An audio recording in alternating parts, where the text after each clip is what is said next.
Have you ever said all the right things and still felt her slipping away? You complimented her beauty, praised her intellect, told her she was special, but something never landed. Something in her eyes stayed distant, as if your words passed through her without touching anything real. And deep down, though you never admitted it, you wondered, what am I missing? Not louder words, not sweeter ones, but something quieter, older. Something she'd feel in her chest, not just hear in her ears. We've been taught to flatter with shine, looks, curves, charm. But women don't remember the flash, they remember the weight. The kind of words that make them feel seen beneath the armor. Compliments that don't perform but perceive. And the tragedy is this: most men speak to be liked, not to connect, to impress, not to understand. So their words feel like decoration, not depth, like music without soul. And slowly, silently, the connection they crave begins to fade, without ever being touched. Stoic wisdom was never about being cold. It was about being precise, present, alive in the quiet. When Marcus Aurelius wrote, "Be tolerant with others, strict with yourself," he wasn't teaching restraint, he was teaching discernment. And in love, discernment means knowing what to notice and how to name it. The right words at the right moment from the right place inside you can unlock a softness in her she doesn't show the world, but only if they're real and only if they're rare. So maybe the shift didn't happen when she changed. Maybe it happened when your compliments stopped carrying truth, when they became habits instead of revelations. That's the invisible erosion, where attraction fades not from lack of effort, but from lack of essence. This video isn't about lines, it's about language, the kind that stays with her long after you leave. 6 Stoic compliments, not for her ego, but for her core. And once you learn how to speak to that, she won't just hear you, she'll feel you. You could feel it, couldn't you? The way her smile stayed, but her eyes started looking through you instead of at you. Like the music was still playing, but the song had ended. You told yourself not to overthink it, that love has seasons, that people get busy, but beneath the logic was a different truth, one you couldn't name yet. Attention, like gravity, had shifted, like you were still speaking, but the space between you had gone silent. She still laughed at your jokes, still said she missed you, but the timing felt off. Her replies came slower, lighter, not with weight, but with politeness. And something inside you, something primal, began to ache. Not because she stopped caring, but because she stopped feeling. Her presence became performance. Her warmth turned into weather, changing with no warning. And you kept adjusting, hoping to find the frequency again. But the signal had faded, and you were still broadcasting. That's the thing about connection. It's not about words or even time. It's about depth. And when depth disappears, everything else becomes choreography. You show up, you say the right things, you try, but it lands like static, because she's not responding to what you're saying. She's responding to what you're not, that emptiness beneath your compliments, the absence of gravity. And no amount of effort can fake pull. It either exists or it doesn't. And maybe now, with hindsight sharp as glass, you see it. The subtle shift wasn't in her tone, it was in her tension. The absence of curiosity, the pause that used to mean interest now just meant tired. You didn't lose her all at once. You lost her in the invisible moments, in the words that sounded right, but felt hollow. The lesson isn't that something broke. The lesson is that something stopped reaching, and neither of you said it, because neither of you wanted to know. It always starts the same way, small, quiet, reasonable. You begin offering more attention, more reassurance, more of yourself than was ever asked. You think it's generosity, connection, but it's something else. It's a pattern, a silent slide from presence into pursuit, from groundedness into grasping, like trying to hold water tighter, only to watch it slip faster through your hands. And by the time you realize it, you're no longer being with her. You're trying not to lose her. That's the danger of the disguised pattern. It doesn't feel like self-betrayal. It feels like care, like effort. But what you're really doing is teaching her that your value comes from your availability, that your worth is negotiable, that you'll bend until you disappear. The Stoics warned of this, that desire unchecked becomes dependence. And dependence, when masked as affection, is the beginning of quiet self-erasure. You don't lose her here, you lose you. She doesn't pull away because you're too much. She pulls away because your center disappeared. What once intrigued her, your stillness, your presence, your unshakable frame, got replaced with eagerness, noise, a constant emotional availability that diluted the very essence that drew her in, like a fire that burned too hot, too fast. What began as magnetism turned into maintenance, and you kept stoking a flame that no longer needed heat, but distance. So ask yourself gently, but honestly, was I showing love or seeking permission to stay? Because when you need her response to feel secure, you've already abandoned the Stoic path. You've left the seat of your own power to sit in her audience, hoping for applause. But applause fades, and women don't fall for applause. They fall for gravity, silent, steady, unmoved by the storm. So if you feel yourself shrinking to fit again, pause. You're not being close, you're being erased.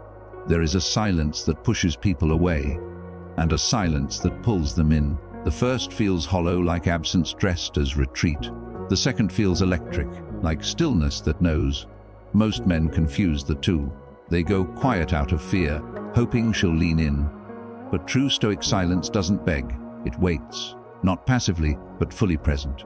It doesn't seek attention, it creates space. And in that space, curiosity is born. Curiosity is the seed of attraction. Psychologically, silence triggers discomfort. The brain hates the unresolved. It starts searching, what does this mean? Did I say something wrong? That tension, when rooted in stillness, not manipulation, creates presence. The kind that lingers. She'll think about what you didn't say. Replay your pause more than your sentence. This is the Zeigarnik effect at work. We remember the unfinished, and a man who can leave emotional space without rushing to fill it leaves a deeper imprint than words ever could. But here's where most fail. They use silence as strategy, not as embodiment. They wait quietly, but internally panic. Their stillness is just performance. And she can feel it, because silence without substance is absence. But silence with centeredness, that's presence. A Stoic man doesn't withhold. He radiates calm. He doesn't need to prove or perform. He simply is, and in a world addicted to noise, that kind of presence becomes rare and irresistible. So ask yourself, when you're quiet, what energy are you carrying? Is it fear disguised as calm, or depth without demand? Because the moment your silence becomes about control, it collapses. But if it's rooted in wholeness, in knowing that your value doesn't shift with her reactions, it becomes something else. It becomes gravity, unseen, unspoken, felt, not because you pulled away, but because you never needed to chase. And that is the kind of silence she remembers. Maybe what you called love was just recognition, not of her, but of a feeling you'd been chasing for years. She smiled, and it mirrored the approval you never got. She leaned in, and it echoed a warmth you once lost. You didn't fall for her, you fell for the version of you that came alive in her presence. But a mirror, no matter how beautiful, doesn't hold you. It reflects you, and the moment she turned, so did the image. That's the cruel comfort of illusion. It feels like connection, but its projection soft, seductive, and entirely self-built. You filled in her silences with hope. You gave meaning to her pauses, her glances, her half-smiles, not because she gave you depth, but because you needed it to be there.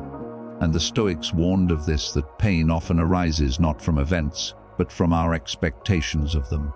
You didn't lose her. You lost the story you told yourself about her. Real intimacy begins when illusion dies, when you stop needing her to complete the fantasy, when you stop assigning her a role in a movie she never agreed to star in. Because love isn't found in how someone makes you feel, it's found in who you become when you're no longer trying to be chosen. Epictetus said, "Freedom is the only worthy goal in life." And freedom begins the moment you let go of needing someone to reflect your worth back at you. So maybe you weren't in love with her. Maybe you were in love with the idea that someone like her could finally make you enough. But no one can hold that weight for long. And when the reflection faded, you blamed the mirror. But what you were truly grieving was the part of yourself you outsourced to her gaze. Love isn't about being seen. It's about being steady even when no one's looking. Only then can you offer something real, something whole, something free. There's a moment, a quiet, almost invisible moment, when something inside you bends. You soften your truth just enough to keep the peace. You offer more than what's asked. You laugh when something stings, not because it's funny, but because you're trying to be safe. That's when it happens. That's when you trade gravity for permission. You stop being the presence she felt drawn to, and start becoming the performance she barely notices. It didn't feel like desperation. It felt like love, like commitment, like being all in. But underneath, there was a current pulling you away from yourself. And the more you gave, the more you hoped. Not for connection, but for confirmation. Am I still enough? Is this still working? But attraction doesn't respond to effort. It responds to energy. And when your energy shifts from grounded to grasping, from leading to proving, she feels it, even if she can't explain why. You started watching her more than you watched yourself, reading her reactions like a test you weren't sure you passed. You adjusted your timing, your tone, your truth, just to keep the moment smooth. But Stoic philosophy teaches us peace that costs your core isn't peace. It's appeasement. And love born from fear of loss isn't love. It's survival. You weren't building a bond. You were bargaining with your own value, hoping she'd validate what you were too afraid to claim alone. So ask yourself now, not as blame, but as clarity: was I loving her or negotiating my place in her life? Because real presence doesn't seek proof. It holds space. It doesn't fold when met with silence. It stands. And maybe the moment you lost her wasn't when she pulled away. Maybe it was when you stopped being the man who didn't need her to stay, to feel worthy. That's the moment you gave yourself away, not loudly, just enough to forget who you were. Look closer, not at her silence, but at your reaction to it. Not at her distance, but at how fast you tried to close the gap. The Stoic mirror doesn't reflect her behavior. It reflects yours. The panic, the over-explaining, the way your center collapsed the moment hers did. It's easy to say she changed. Harder to admit you left your post. The post of self-command, of clarity, of knowing what you stand for, even when the ground beneath you starts to shake. Marcus Aurelius wrote, "You have power over your mind, not outside events." But how often did you give that power away? Let her moods become your compass. Let her presence decide your peace. That's not love. That's dependency dressed in devotion. And the mirror won't let you look away anymore. Because it's not about what she did. It's about what you allowed, the small trades, the quiet abandonments, the way you drifted from your own stillness just to be chosen. She didn't pull you from yourself. You followed, voluntarily, with good intentions. That's what makes it so hard to see. You weren't weak. You were hopeful. But Stoicism isn't the absence of hope. It's the discipline of it. It's the practice of rooting your value so deeply inside that no reaction, no withdrawal, no confusion from another can pull it loose.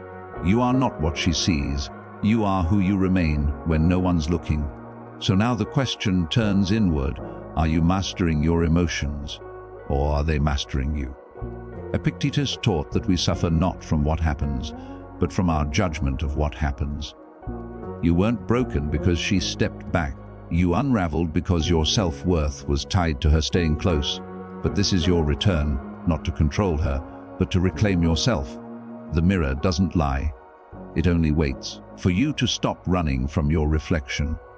There's a question you never spoke, but it shaped everything. Was I ever truly wanted, or just convenient at the time?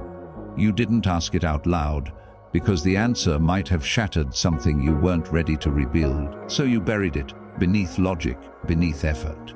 But buried questions don't die, they whisper in your tone, in your timing, in the way you shrink when her energy shifts. The danger isn't in not knowing, it's in pretending you don't care. Another one: if I stopped trying, would she still stay? You felt it during the pauses, in the way she didn't reach out first, in the way her attention had to be earned. And instead of asking, you compensated. You texted first.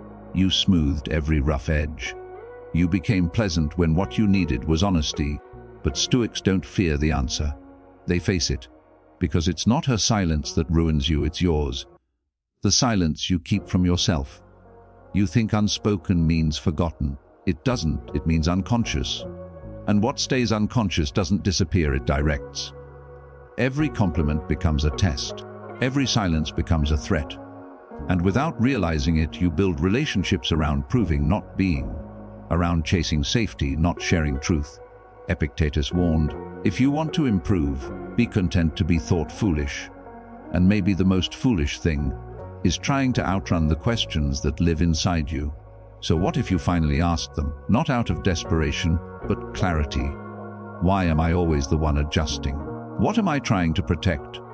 What part of me doesn't believe I'm enough without effort? These aren't weaknesses, they're compass points. Markers of the places you've gone missing. The fog isn't what blinds you, it's your refusal to name it. And the moment you do, it lifts, not because she answers, but because you finally did. She pulls back just slightly. Her texts get shorter. Her tone shifts. You notice, of course. Not enough to accuse, but enough to feel. And you begin to spiral, thinking, did I do something wrong? But what if it wasn't about you? What if it was about her nervous system scanning for safety? Women, often without realizing it, play what looks like games, but they're not games. They're tests of substance, of steadiness, of how much of you remains when her warmth isn't guaranteed. These moments aren't about manipulation, they're mirrors. She needs to know, will you chase blindly, or will you hold your ground? Will you fold at the first sign of cold? Or will your presence remain steady, undisturbed by mood or moment? Because to her, unpredictability isn't romantic, it's dangerous. Emotional stability isn't attractive to her because it's boring. It's attractive because it's safe. And in that safety, she can let go of the mask she's worn for too long. Push, pull, silence, emotional distance, these aren't tactics. They're unconscious rituals of testing.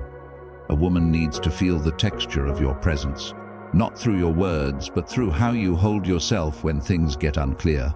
A man who needs constant closeness to feel secure fails that test. But the Stoic man, the one who sees clearly, feels fully, and still remains rooted, that man doesn't flinch, because his frame isn't built on her validation. It's built on his essence. So next time she retreats, pauses, shifts, don't rush to fix it. Don't perform softness just to win her back. Observe, stay still, not cold, but calm. That's the quiet power she's looking for. Not dominance, not detachment, but direction. Because a woman doesn't want to lead your emotions, she wants to trust that you've already learned how. And if you haven't, no amount of charm will matter, because charm fades. But presence anchors. Reclaiming the frame doesn't begin with controlling her, it begins with controlling your center. It's the moment you stop reacting to her shifts and start remembering your own weight. Because every time you try to chase her clarity, you abandon your own. You lose the edge that made you magnetic. But when you return to stillness, not the kind rooted in coldness, but in certainty, she feels it. A woman doesn't follow a man who flinches. She follows the one who remains when everything else moves. You've been trained to equate care with compliance. To think being good means being agreeable, easy, flexible. But a man with no edge is not dependable, he's forgettable. Stoicism teaches first, decide who you want to be, then do what you must. And in relationships, that means leading with value, not volume, holding space instead of scrambling to fill it. Letting her have her storm without trying to become her umbrella. You're not here to absorb her chaos. You're here to embody calm. True frame is not control, it's containment. It's the inner boundary that says, I don't chase validation. I offer presence. And that presence has rules. Not ultimatums, but principles. You don't tolerate disrespect, not because you're insecure, but because you honor your peace. You don't explain your value, you live it. A man who holds his frame is not rigid, he's aligned. And that alignment, like gravity, draws in what respects it and repels what doesn't. So let go of needing to be loved a certain way. That's attachment. Instead, return to being respected for who you are. That's integrity. You can't control her moods, her doubts, her tests, but you can control your energy in the face of them. That is your power. That is your frame. And when you hold it, not as performance, but as truth, you don't need to prove anything. Because a woman may love your effort, but she will trust your presence. And trust is what lasts. And now you see it, not through anger, not through longing, but through clarity. She didn't owe you permanence, and you didn't lose her. You lost the illusion that love meant being chosen at all costs. The man who once searched her eyes for proof now meets his own in the mirror. That desperate echo from the beginning, the need to be seen, to be understood, it quiets. Because you finally understand something deeper. You were never incomplete. You remember how it started, the invisible shift, the way her warmth became weather, the way your compliments lost gravity. But now that shift doesn't haunt you, it frees you.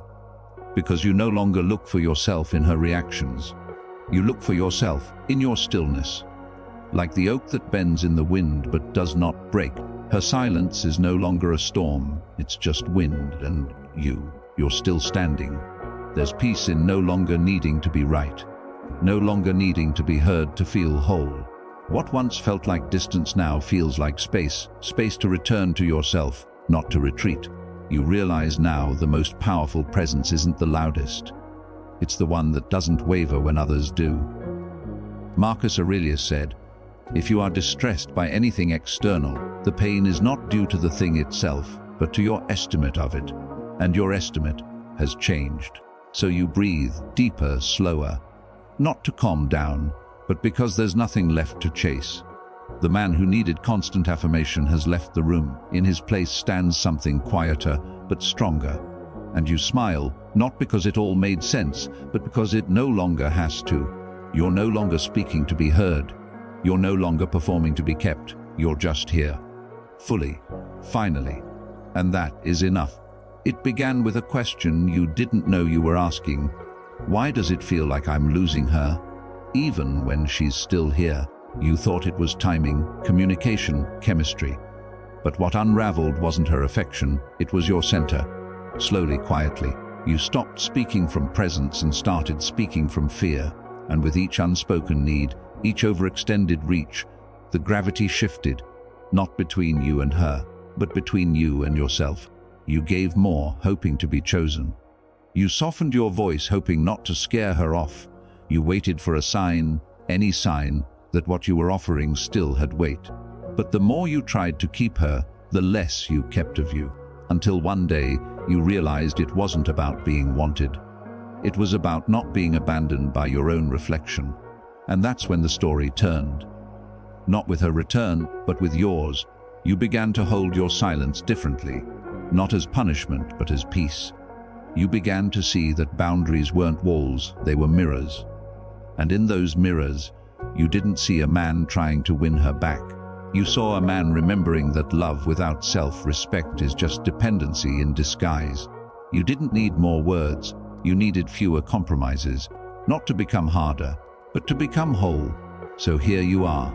Not chasing, not waiting, just aware. You no longer need to change yourself to be loved. You need only to know yourself so deeply that no one else can convince you you're worth less. The compliments you give now come from stillness, not strategy. The presence you carry is no longer a performance. It's a return. And what you've really reclaimed is the part of you that never needed to be earned in the first place. If you're still here, you already know this isn't just a story, it's a cycle. One you've lived before. One you might repeat if you leave this video unchanged. Because insight without action is just another illusion. You can understand everything we've explored, silence, reflection, the erosion of self, but if you don't shift, you'll return to it. The same dynamic, the same chase, the same quiet ache that something's off. And this time, you won't be able to pretend you didn't see it coming. So the choice is now, subtle, private, but permanent. Do you return to the version of yourself who performs for closeness? Or do you step quietly, firmly into the man who no longer trades his essence for affection. This doesn't mean withdrawing from love. It means meeting it differently, from presence, from value, from gravity. If you want to go further, the next chapter waits below this video in a book, in a space I've built for those ready to stop guessing and start living with clarity. Because time alone won't save you. Attention won't heal you. And love that costs your truth isn't love. It's a negotiation with your own absence. The man who changes waits for nothing. He doesn't demand permission. He begins now with one decision: to see clearly, to speak deliberately, to stop folding just to fit. This isn't about becoming someone new. It's about returning to who you were before you started needing proof. So ask yourself, will I act or repeat? Will I carry this awareness into my next moment, my next message, my next relationship? Or will I nod, agree, and quietly step back into the pattern that's always kept me small? The world doesn't shift when you're loved. It shifts when you reclaim the right to stand tall in silence and still be whole. Because the man who no longer needs to be chased becomes the one they never forget. Before you scroll away, before the world floods back in, pause, not to reflect, to decide. For the next 7 days, say less when you want to be understood. Sit with the discomfort of not explaining yourself. Let her silence be just silence, not a trigger, not a signal to fix. Observe what rises in you, and instead of reacting, remain. That's your challenge, not to harden, not to detach, but to prove, quietly, that you no longer abandon yourself in the face of uncertainty. You don't need more words, you need fewer justifications. Watch how often you reach for reassurance. Not because you're weak, but because you've never been taught the strength of holding your frame in stillness. That's the Stoic path. It's not loud. It doesn't beg to be noticed. It just is, and it invites respect, not because it demands it, but because it embodies it. Can you hold your peace long enough to feel what's under the noise? Here's the truth no one tells you. The world won't validate this change. It will tempt you back into performance, into proving, into chasing quick approval. But that man you were, the one who traded presence for attention, he's no longer needed. Let him rest, let him go. Practice walking through your day without explaining your worth, without over-offering. Just be complete. And in that quiet, feel what returns to you. Spoiler, it's always been yours. So don't say anything right now. Don't share this. Don't comment. Just close your eyes for 5 seconds. Let the stillness rise. And ask one simple question: can I be okay without being chosen? Not because it's noble, but because it's true. That's the Stoic challenge. That's the beginning of freedom. And once you taste it, you'll never chase the same way again. Remember how it began, that subtle ache you couldn't name. The sense that something was drifting, even when everything looked intact. Back then, you thought it was her shift, her silence. But now, it was the quiet voice inside you, asking, when did I stop being enough for myself? What felt like the beginning of loss was really the invitation to return. The compliments, the chase, the invisible erosion, none of it was random. It was a mirror, reflecting every place you abandoned your own gravity. And now the man who once spoke to be seen is quiet, still, watching not her reactions but his own. You no longer need to fill the space. You are the space. And that shift, it doesn't scream, it whispers, and it stays. But this isn't the end, it never was. Because there's one more question most never ask: what do you do?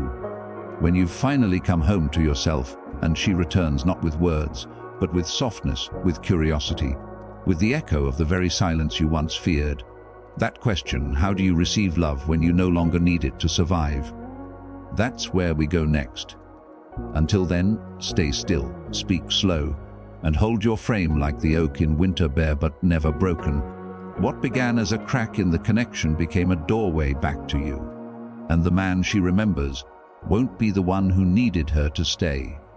It'll be the one who stood calmly when everything else tried to make him forget who he was.